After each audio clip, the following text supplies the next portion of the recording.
I have been working on my thesis on the Sikh genocide of 1984 using the tools of oral history. Early on in the program, I figured that people in North America hardly know about this tragic episode.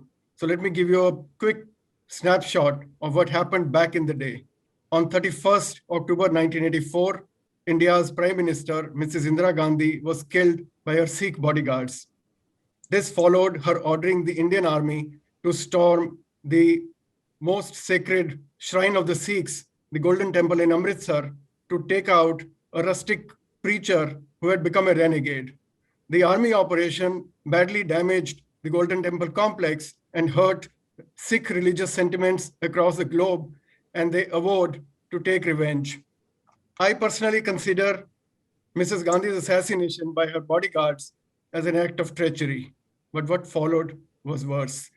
Over the next 3 days, more than 5,000 Sikhs were killed on the streets of India, more than half of them in the capital city of Delhi, in the most barbaric way.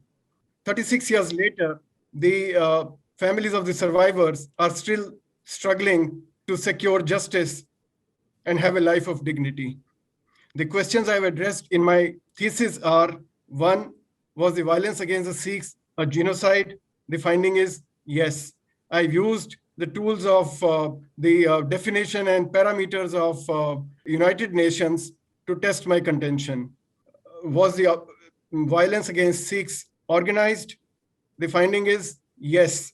The perpetrators used electoral maps and ammonium nitrate and phosphorus, which was not accessible to an ordinary citizen. 3, was the state complicit? The answer is yes.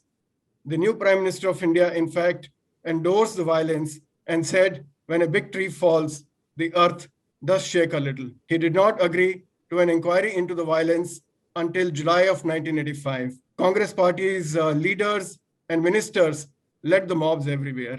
4, has justice been served? The finding is no. For more than 5,000 killings, there haven't been even 50 major convictions, and the cases are still dragging on in the courts due to institutional apathy.